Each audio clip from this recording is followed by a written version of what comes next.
Hello दोस्तों, नमस्ते। मेरा नाम है रेखा पंवार और मैं हूँ देवभूमि उत्तराखंड से। सबसे पहले आप सभी को मेरा प्यार भरा प्रणाम, नमस्कार। और मेरे यूट्यूब चैनल में आप सभी का हार्दिक स्वागत है। तो आज के ब्लॉग की शुरुआत भी हो रही है शाम के 4 बजे से। तो अभी मैं और पुप्पू जी आज फिर से कथा में जा रहे हैं। यहाँ पे देवी भागवत हो रही है और साथ में देवी का मंडान भी लग रहा है। तो आपको भी मिलते हैं सीधे कथा में, तो आपको भी भगवान के दर्शन कराएंगे। देवी पूजा पूरी मैया, देवी पूजा पूरी मैया, जय तुए दे फूल देवी तेरा जात रे नागरी साड़ी पूजा करेंगे। देवी पूजा पूरी मैया, देवी पूजा पूरी मैया, जय तुए दे फूल देवी तेरा जात रे नागरी साड़ी पूजा करेंगे। बोले तमो तेरा जात रे नागरी साड़ी पूजा करेंगे।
ब्राह्मणों ने मंत्र पढ़े, मंत्र के प्रभाव से सारे सर्प यज्ञ में जाकर के गिरने लगे।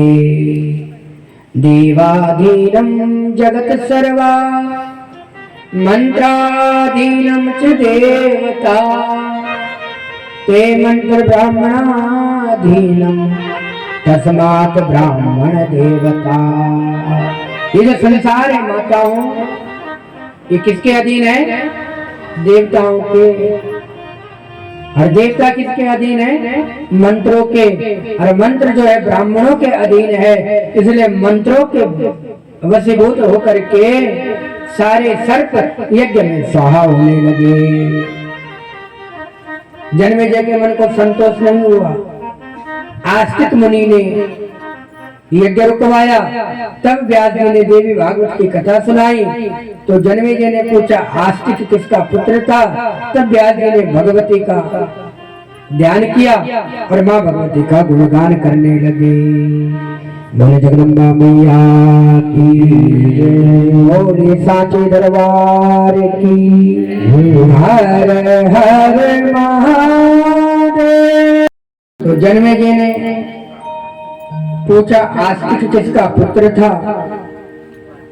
तब व्यास जी ने बड़ा सुंदर वर्णन सुनाया और कहा महाराज जरत्कारु नाम के एक ऋषि हुए, भगवान के परम भक्त थे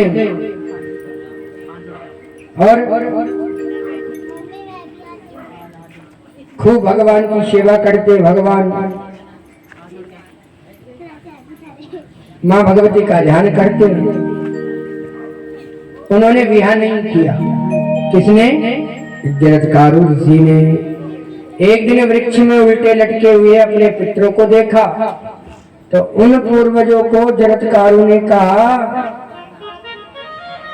पूर्वजों ने कहा हे जरत्कारु, हे बेटा गृहस्थ धर्म को स्वीकार करो जिससे हमारा उद्धार हो सके, हमें स्वर्ग में स्थान मिल सके। जरत्कारु बोले हे पितृ देवताओं, मेरे लिए कोई बढ़िया कन्या मिल जाएगी तो विवाह करूंगा। और इतना कह करके तीर्थाटन के लिए निकल पड़े। जब तीर्थाटन के लिए निकल पड़े तो उसी समय सर्पों की मां ने श्राप दिया, तुम अग्नि में जल करके मरो। श्राप का कारण है कश्यप ऋषि की 2 पत्नियां हैं, एक का नाम है कद्रु और एक का नाम है विनीता। क्या नाम है? कद्रु और विनीता। कद्रु के पुत्र सर्प हुए और विनीता के पुत्र कौन हुए? गरुड़, गरुड़ भगवान। एक दिन कद्रु ने विनीता से पूछा, ये बता जो सूर्य भगवान के घोड़े वो कैसे दिखाई देते हैं? तो जो गरुड़ भगवान की माँ है जिनका नाम है विनीता, उसने कहा मुझे तो सफेद दिखाई देते, पर तुझे कैसे दिखाई देते हैं? बोले तू झूठ बोलती है क्या? मुझे तो काले रंग में दिखाई देते हैं। दोनों में शर्त लगी, अगर सफेद होंगे तो तू मेरी दासी बनेगी, काले होंगे तो मैं तेरी दासी बनूंगी। कद्रु बड़ी चालाक है। कद्रु ने अपने पुत्र सर्पों को बुलाया और कहा देख देख हम दोनों में शर्त लगी है पर मैं हारनी नहीं चाहिए, अगर मैं हार गई फिर ठीक नहीं होगा। तो सर्पों ने कहा कि हमारे लिए क्या आज्ञा है?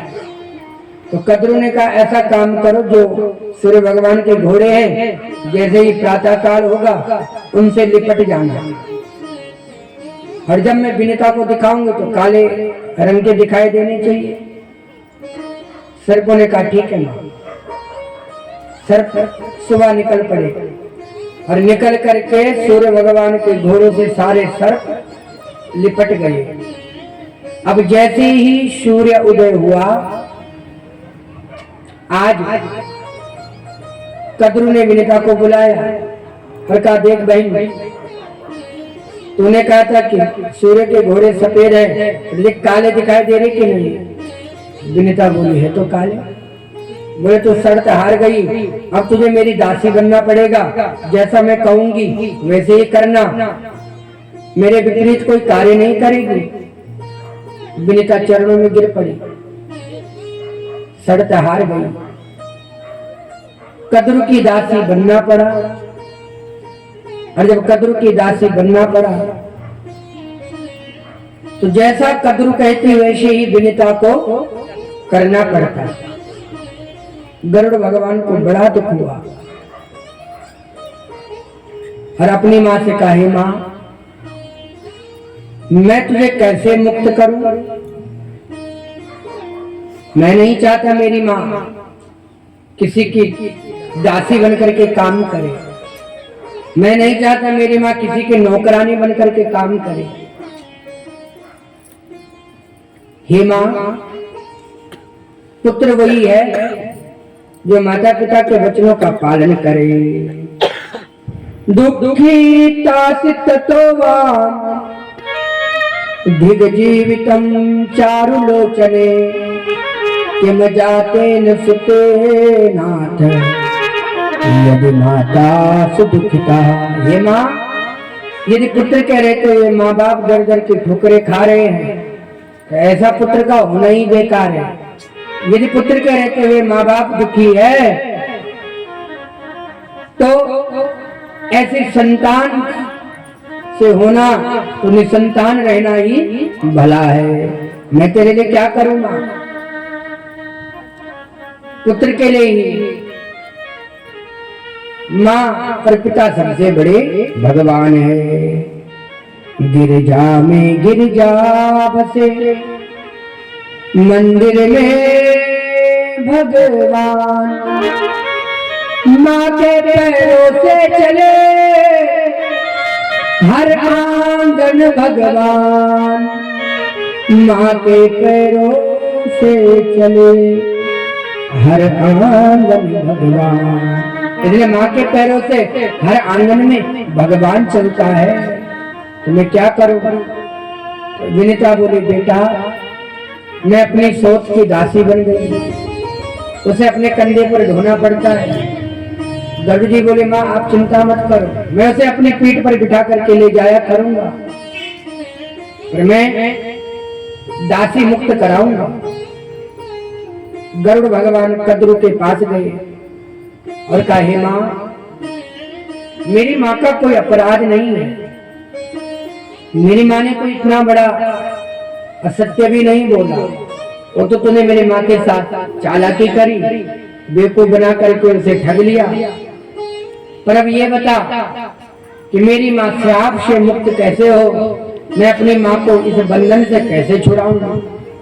तो कद्रू बोली, एक ही काम है, अगर तू चाहता है कि तेरी माँ मेरी दासी न बने, तेरी माँ को मेरी नौकरी न करनी पड़े, तो अमृतम देवलोकत्वम, तो अमृत लाके दे। बला दानीय में सुता, मैंने सुना तो बड़ा पराक्रमी है। समर्पया सुता धातु मातरा मोचया बलम, मुझे स्वर्ग से अमृत ला करके दे, मेरे बेटों को अमृत पिला दे। गरुड़ भगवान ने कहा, मैं अवश्य लाऊंगा माँ, मैं अपनी माँ के लिए कुछ भी करूंगा। और इतना कह करके चल पड़े। इंद्र के यहाँ गए, वहां जो अमृत का कलश रखा हुआ है उसको छीन करके ले लाए। और जब लाए तो पंजों पर ला रहे, पर कहीं कहीं पर थक जाते हैं तो उस अमृत को नीचे रख देते हैं। और अमृत जब छलकने लगता है तो उससे 4 बूंदें जब गिरी, पहले बूंद हरिद्वार में, दूसरी प्रयागराज में, तीसरी नासिक में और चौथी बूंद गिरी है उज्जैन में। इसलिए आज भी इन चारों स्थानों पर कुंभ का पर्व मनाया जाता है। गरुड़ जी ने अमृत का कलश ला करके माँ को सौंप दिया। कद्रू बड़ी प्रसन्न हुई और विनीता को दासी मुक्त कर दिया। अब जब सर्प प्रातः काल जागे तो माँ ने कहा, बेटा तुम अमर हो जाओगे, अब कभी मरोगे नहीं, इस अमृत को पी लो, मैंने तुम्हारे लिए मंगाया है, और पहले गंगा स्नान करके आओ। सारे सर्प चले और जो गंगा स्नान करने गए, इतने में इंद्र महाराज को पता लग गया। इंद्र ने तुरंत वो कलश वहां से उठाया, लेकर के भाग गया। पर जो कलश रखा हुआ था तो कुसा के ऊपर रखा हुआ है, लेकिन जल्दी में 2-4 बूंदें उस कुसा पर गिर गई। और सर्प जब वहां नहा करके आए तो अमृत तो मिला नहीं, पर कुसा को ही चाटने लगे। और कुसा के चाटने से सर्पों की 2 जीव बन गई। थोड़ा सा अमृत पीने के बाद अमर तो हो ही गए। इसलिए सर्प के आज भी 2 टुकड़े कर लो, फिर भी इसकी पूंछ में प्राण होते हैं। जिन सर्पों को माँ ने श्राप दिया वो ब्रह्मा जी के पास गए। तो ब्रह्मा जी ने उपाय बताया और कहा, जलत्कारु नामक एक मुनि है, तुम वासुकी नाग की बहन से उनका ब्याह करा लो, उससे जो पुत्र होगा वह तुम्हारा कल्याण करेगा। उसका नाम आस्तिक मुनि होगा। तब आस्तिक मुनि ने जन्मेजय से सर्पों की रक्षा करी, इसलिए आज भी सर्पों की दो जीव प्रकट हो गई। जन्मेजय ने भगवती के प्राकट्य के बारे में प्रश्न किया, माँ भगवती कैसे प्रकट हुई, यज्ञ कैसे करना चाहिए। तब वेदव्यास भगवान ने बड़ी सुंदर कथा सुनाई। यतवयाच महाभावो पुष्टो हम कुरु सत्तमा तान प्रसन्न नारद प्रायामया दृष्टा मुनीश्वर। व्यास जी कहते हैं सारे संसार को बनाने वाली कौन है? माँ। पालने वाली कौन है? माँ।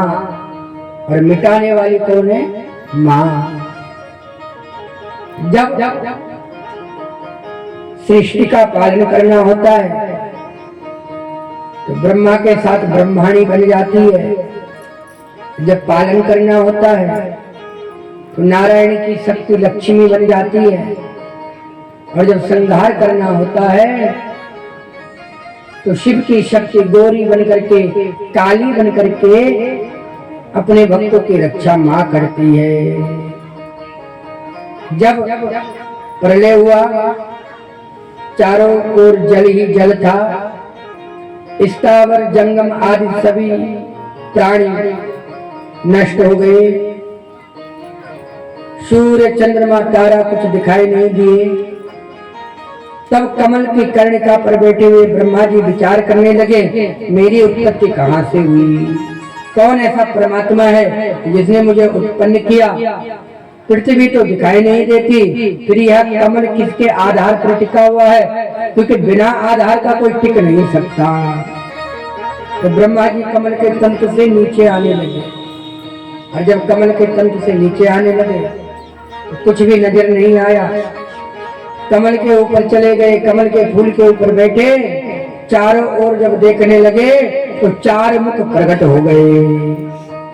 आकाशवाणी में ब्रह्मा जी तप करो। जब यह वाणी सुनाई दी तो ब्रह्मा जी सोचने लगे, किसका तप करूं, सृष्टि कैसे करूं। सोच ही रहे थे कि दो दानव प्रकट हो गए, एक का नाम मधु और एक का नाम कैटभ। ब्रह्मा जी से युद्ध करने के लिए तैयार हो गए। ब्रह्मा जी ने जल के भीतर प्रवेश किया तो एक दिव्य विराट पुरुष दिखाई दिया। प्रार्थना करने लगे, कस्तूरी तिलकम ललाट पटले वक्षस्थले कौस्तुभम नासाग्रे वरमुक्तिकं करतले वेणु करे कंकणम् सर्वांगे हरिचंदनं सुललितम् कंठे च मुक्तावली गोपस्त्री परिवेष्टितो विजयते गोपाल चूड़ामणि। भगवान को देखा, अरे भगवान को देखा तो भगवान योग माया के वशीभूत होकर के योग निद्रा में सोए हुए। ब्रह्मा जी ने जगाने का प्रयास किया तो भगवान विष्णु के शरीर से एक दिव्य शक्ति प्रकट हो गई और आकाश मंडल में विचरण करने लगी।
Thank you.